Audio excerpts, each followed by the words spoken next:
Some of these are invasive, some are natives. The first one I got on here happens to be coontail. That's one of our natives.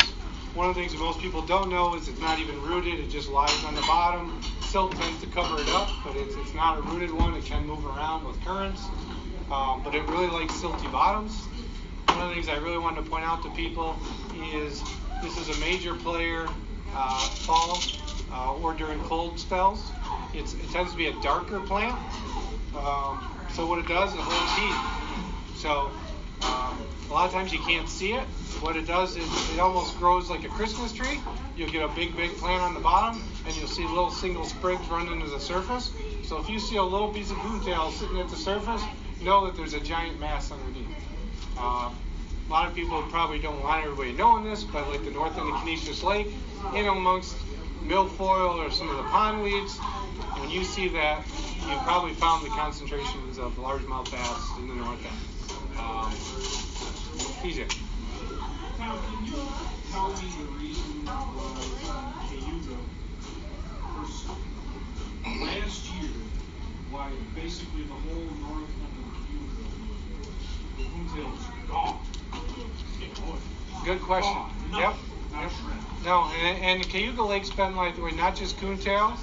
It changes drastically. I know that lake's changed more than any. For those of the long-time members, you used to know when the milfoil came in, the bass fishing took off, and then it was like, boom, milfoil disappeared. It's a combination of ice, temperatures, turbidity are the things. One of the things especially is you get north of Red Jacket. Many of you guys know, as soon as you hit a certain times of the year, that whole north end gets turbid, and you get very low light penetration, and that really inhibits a certain kind of plant growth. So depends on how fast that gets turbid, the temperatures and all that, how it forms. Does mowing have an effect? They're not mowing very much of the open water area there, and there's such a big area, I would say probably not. It can affect other plants more than coontail. I know pretty much north end from Pirates Cove, it's not the same as it used to be. Well, I think you'll find if you one of the things you'll notice, vegetation as a whole depends on where you are. Like years ago, you used to have milfoil and coontail at Sodas Bay, for example, right up to 2-3 foot of water. What you've seen is all of a sudden now we have eelgrass to 2 or 3 feet. Then we have a mixture of naiads and pondweeds, really thin, not the best looking stuff, that grows out to 7 or 8. Then you get milfoil and coontail in clear water if you can. A lot of times it sits right outside the milfoil in the deeper water. So they just find their little zone, and then as a new plant comes in, things adjust. Now that there's more competition, coontail will have a more narrow environment. Same thing with some of the other kinds. When there's not a lot of competition, they'll spread out, but as there's more competition, they only have a smaller target area where they have a competitive advantage. But coontail, the other thing, it calcifies as the year goes on. Early in the year, it's a little soft. As the year goes on, it almost gets to a point where you think you hit a piece of wood when it's down there. It's so hard. So if you're flipping a jig or a heavy weight, it feels almost like wood. It's probably coontail. Milfoil, I think we all know that. We all fish it. One of the easiest ways to tell milfoil, you'll pull it out of the water. It'll collapse on your hand and look like a flat feather. That's usually milfoil. There are native milfoils. The most prominent one is invasive Eurasian water milfoil. Bass love it. One of the things I'll say is bass love it, but they love it in moderation, and they really love it when it's mixed with other species like coontail. It's straight milfoil.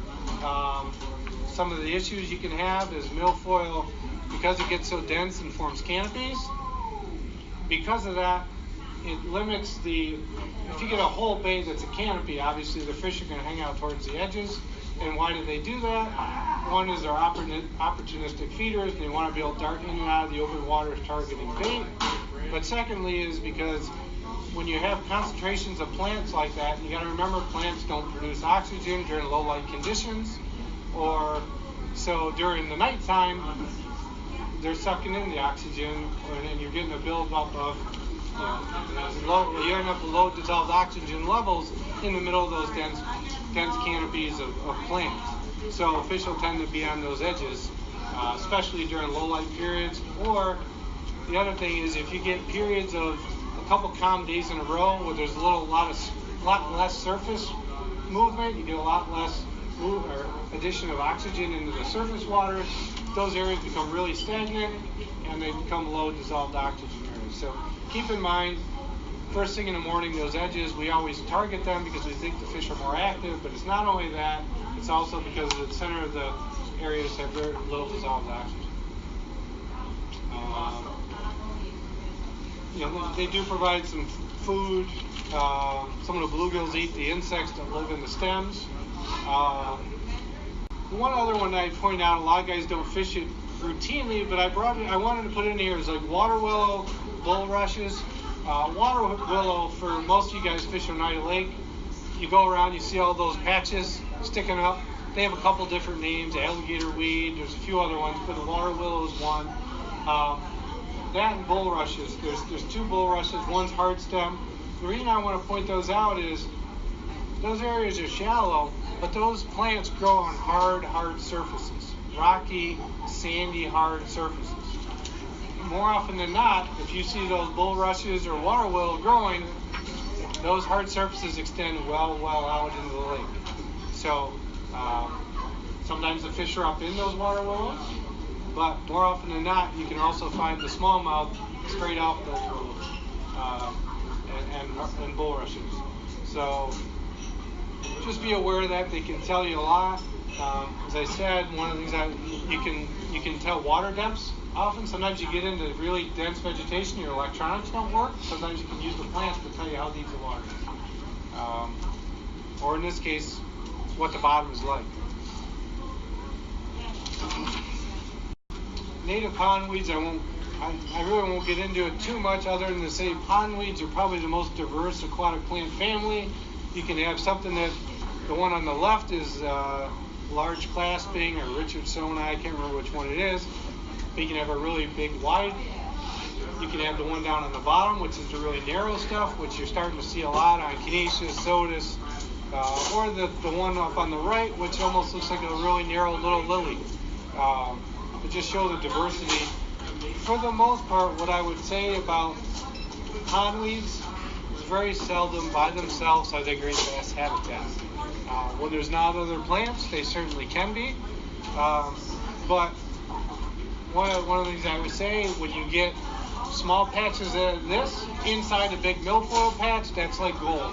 Target those areas heavily as opposed to the milfoil by itself. Bass love diversity.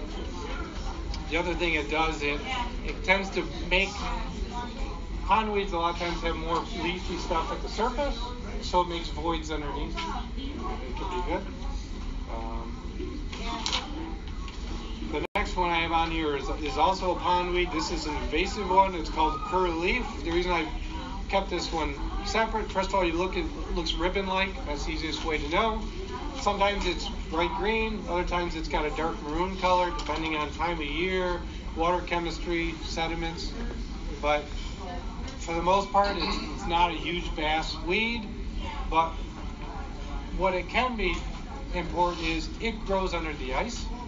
So it gets a huge head start, and then you combine that with your dark color. Early in the year, it warms up, and it can provide a real habitat on cold days or warm, sunny days. The fish gravitate to it because it warms the water temp around it. So that time of the year, it's something really to know. One of the things that's a little unusual about it is it dies back mid to late summer. August comes, hot temperatures come. You think you might be catching fish around this thing. A week later, you go back, and the stuff's all dead. A lot of people immediately say, oh, they treated it. No, that's the plant. It dies. That's the time of year it dies. When it does die, it releases all those nutrients. It can release cause algae blooms, things like that. Let's just touch on how algae uses nutrients a little bit different than rooted plants, and why we get algae blooms certain times of the year and not others. eelgrass, not something that we fish a lot. I put that in here because it has come into play. One of the things I always try to tell people, don't rule things out totally. Sometimes off-the-wall things work. Cayuga Lake eelgrass has always been a pretty good early in the year pattern. You can catch fish out of it. I don't know why. Champlain's another lake. For some dumb reason, you'll get eelgrass that grows up inside the milfoil in the first 4 feet of water up tight to shore. Those fish will get right up in the eelgrass and sit there. I know years ago there was a big spinnerbait bite up in the eelgrass I think guys got onto. But it's not a fluke. It happens quite frequently on Champlain. So you kind of learn the lakes and what things work. Even though it's not a pattern I would fish on most of our lakes, it can work sometimes. So get to know it and don't rule things out. Some of the stuff that, if you start fishing with different people, one of the things you're going to learn is stuff that you rule out because your experience shows it's not good. Somebody else may teach you that you're wrong altogether. We fish Black Lake a lot, and I go up there and I fish with 2 guys I only fish with once a year. We meet there every year, and it never fails. About every second or third year, I'll go up there, and we practice separately sometimes. And a guy will say, I got onto this pattern. And we'll go into the ugliest looking stuff sometimes in 2 foot of water. The stuff's all wound up in circles. It's all knotted. It doesn't even look good. And the kid will say, you just go from patch to patch, throw in them, shake, shake, shake, boom, catch fish. So the reason I bring up, don't rule things out. A lot of times we kind of know what worked for us in the past. But remember, conditions change. What happened that time, and you put 2 and 2 together, we had a temperature drop. Those weed clumps held heat. They weren't ideal from a feeding standpoint, a habitat standpoint, but what they were ideal for is holding heat. Those fish aren't stupid. They're going to go sit right in the middle of it because that keeps them warm. Keeps their metabolism going. So one of the things I'll say is about plants, don't rule things out based on the history. Try to keep open mind on what function that plant could be playing at that time of year. Hydrilla, I was going to touch upon real quick, just because we're going to be dealing with it in the next 10 years. We're already dealing with it on Cayuga Lake. This picture here, the 2 left pictures are hydrilla. The one on the right is not. The one on the right it says American waterweed. It's also known as elodea. The one on the right is a great native plant. Tends to grow in deeper waters. Doesn't usually carpet or get overly clumpy, but it can. As TJ found, I'm glad he did it. He found some really unusual looking clumps in Big Bay, Lower Big Bay, South Bay, one of those bays. And he brought it to my attention. I sent the guys out. They sent a crew out the next day or the next week, and they surveyed and they found big clumps of American elodea. It looks a lot alike. If you look at it, it's hard to tell apart. Hydrilla, the real difference is the whorls, which are the every so many centimeters, you'll see basically leaves coming off the stem. That's called a whorl, where they're all in line. Hydrilla, the whorls usually have 5 leaves on them. American elodea usually are 3, and they're smooth, whereas hydrilla are serrated, but keep in mind the serration is so small that anybody that's old here can't see them. Probably without some kind of microscope. I can't see them anymore. I don't consider myself too old, but unless you've had LASIK, then you probably can see them. But one of the things I always do, I make a habit. When I pull this stuff up on a crankbait or jig, I always start looking, try to figure out, could it be hydrilla? The first thing I do is count the number of petals, and if it's 3, then I know it's the native. I just point that out because the state's always trying to deal with invasives. One of the best ways to do it, early detection, and if we can find something early, there's something that can be done about it. Hydrilla, one of the things I want to talk about, as it does expand, anybody that says hydrilla is a good thing, I'd argue that they're nuts. Overall, in the long term, it's certainly bad for the bass, both from a spawning standpoint habitat standpoint. Just decreases diversity, which is the key to how good a fishing we have. One thing I'll say about hydrilla, there's two forms, monoecious and dioecious. One of them has the male and female parts on the same plant. The other one, they're on separate plants.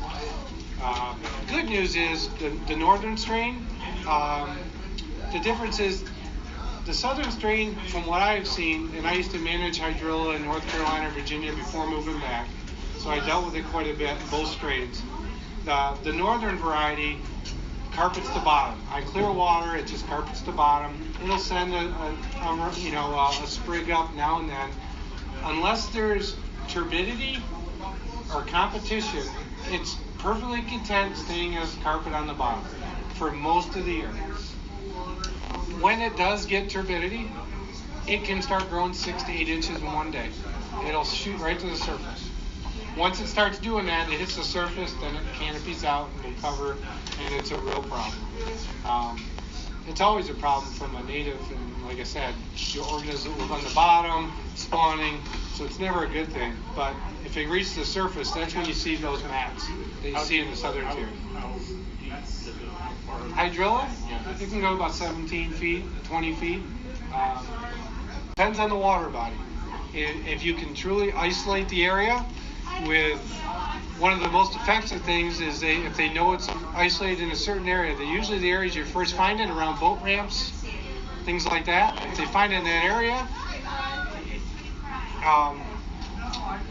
hydrilla is troublesome for a couple of reasons. One is one little fragment this big, if it breaks off early enough in the season, that can float, set, grow enough that has enough storage and nutrients that can create what's called a turion or a tuber. Looks like a little foot bulb underground.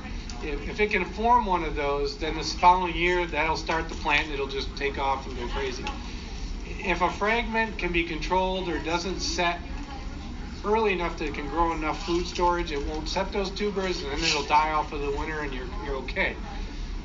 If you get a new patch, and you could put like a benthic mat, like you see we all hate on Canisius Lake. If they put that over the top, it's a great effective way to deal with a new infestation. If it's a pond and you can stock grass carp, or confined grass carp, that's probably the number one food they like. So they'll just keep eating the hydrilla. So that's one option. That's not really an option in natural lakes for the most part in New York. You can use herbicide treatments. There's contact ones that just kill the growing part. There's other things, systemic, which kill the whole root system. So there's different ways. But when you get into a big lake like Cayuga Lake, it's pretty tough. So that's why the key is if they catch it early, they have a shot. The big thing is slow it down. It's in the canal system up towards Lockport. It's in a private pond. It's in Tinker Nature Park in Henrietta. They're battling with it now on year 2 or 3. There's a couple of them down in Tioga ponds that are private ponds that the homeowner, last I knew, didn't allow people to go on and treat it, so their waterfowl and stuff can come in and out of those and spread. I think I just saw something about Croton Reservoir. I didn't even open my email yet. I just saw hydrilla Croton Reservoir, so I'm sure I'm going to find something out tomorrow on that. But it's definitely not a good plan. But unfortunately, there's not much under our control. But once it gets there, I certainly can try to give you hints on fishing it. But I mentioned a couple times, there's a chance and they think maybe Tinker Nature's what happened in Henrietta is somebody dumped an aquarium in that pond. They don't have the goldfish gets too big. They don't have the heart to flush down the toilet with a little bobby, so they take it over to the pond and let it go free. While along with the fish goes the plant, and there you go.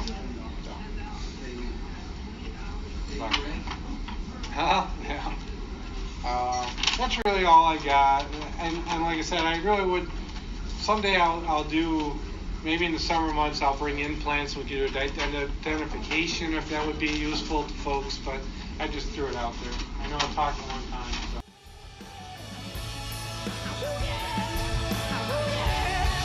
So.